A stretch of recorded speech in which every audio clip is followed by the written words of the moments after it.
Assalamualaikum warahmatullahi wabarakatuh. Oke, teman-teman, di sini kita akan lanjut lagi untuk sama-sama belajar ya buat nanti tes SKB CPNS.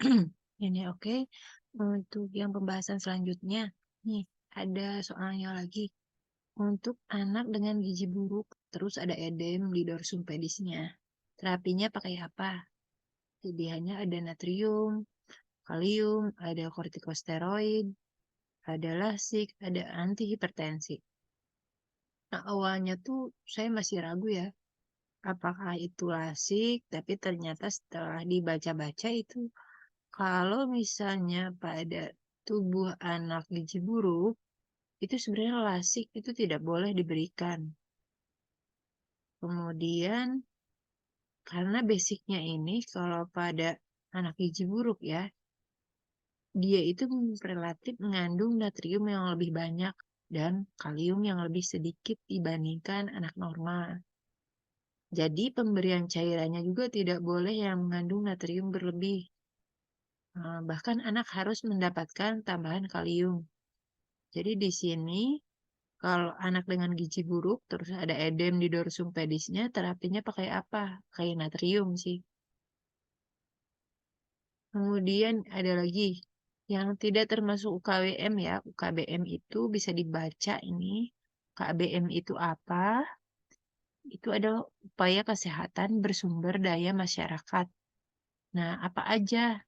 Itu tuh bisa berupa posyandu, posbindu, polindes, pos obat desa, atau toga ya. Kemudian ada lain seterusnya. Di sini yang nggak termasuk tuh yang pasti LSM.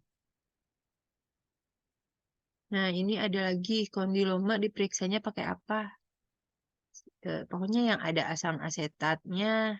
Nah, nanti akan kalau ditetes itu dengan asam asetat 3%, itu lesi akan berubah menjadi warna putih. Jadi yang nomor selanjutnya, ibu-ibu ada yang nggak sadar, terus dia masuk ICU gitu. Nah, energinya pakai komponen apa? Ya, berdasarkan yang waktu biokimia zaman kita dulu, itu kalau menurut saya yang pertama kali digunakan itu yang pertama itu glukosa. Terus kalau glukosanya habis baru protein, dan yang terakhir lemak. Sama-sama itu nanti si glukosanya, kemudian protein, lemak, pasti akan diubah jadi asetil-CoA terlebih dahulu untuk selanjutnya masuk ke dalam siklus Krebs. Oke, yang nomor 25, ini bayi misalnya 9 bulan, dia beratnya 5 kilo, dia enggak ASI, belum imunisasi sama sekali, tindakan yang tepat, ya pasti pemberian makanan tambahan karena dia 5 kilo tuh kecil banget ya. Terus lanjut imunisasi. Jadi yang B sih kalau saya. Terus ada diagnosis nih, diagnosisnya ke arah karsinoma tiroid.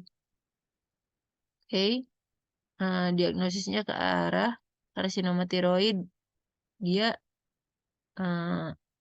pemeriksaan penunjangnya apa katanya? Ada T3, T4, FSH, FT4 sama TSH. Kita lihat dulu pathway-nya ya. Pathway kalau karsinoma tiroid itu dari mana? Nah, ini sama-sama dari si hipotalamus. Nanti dia hipotalamus itu dia merilis thyroid releasing hormone. Sehingga si hipofisis anterior nanti dia akan meningkatkan si TSH, T4, T3, dan kalsitonin. Itu tuh sama-sama meningkat hasilnya. Sehingga si massa tiroid malah bertambah dan jadi berdiferensiasi. Kalau menurut yang saya baca begitu sih ya, terjadinya karsinoma tiroid ini. Jadi pemeriksaan penunjangnya saya lebih ke TSH dulu yang diperiksa. Karena kalau si FT4 atau free thyroxine itu justru buat menentukan dia hipo atau hipertiroid. Soalnya kalau FT4 itu artinya free thyroxine ya. Jadi kalau misalnya TSH-nya rendah, FT4-nya tinggi, Berarti kan free tiroidnya tinggi nih. Jadi berarti pasti hiper karena tiroidnya banyak.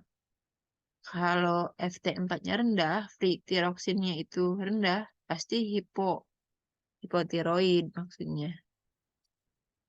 Nah, di sini kok ada si FSH muncul, mungkin buat membuat kita bingung. Karena si FSH, TSH, sama LH ini sama-sama dikendalikan oleh si hipofisis sama hipotalamus. Oleh karena itu, nanti hubungannya si FSH sama LH ini sama si TSH, dia itu bersinergi. Karena kalau yang pada pasien hipertiroid ya, itu biasanya FSH-nya juga rendah ya kalau yang saya baca. Karena kebanyakan kalau yang hipertiroid itu ada gangguan di infertilitas. Nah, ke si FSH-nya itu rendah. Gangguan mens juga bisa terjadi atau bisa jadi amenore. Jadi berpengaruh terhadap kesuburan juga kalau pasien-pasien yang sebenarnya dia punya gangguan di bagian tiroidnya. Oke, lanjut ya. Selanjutnya bisa dibaca sendiri nanti mengenai tiroid ini karena cukup luas pembahasannya. Kemudian yang merupakan peluntur pewarnaan gram itu kalau nggak salah waktu itu saya milihnya larutan etanol 95%. Terus penyuluhan kesehatan termasuk dalam pasti penyuluhan tuh health promotion ya.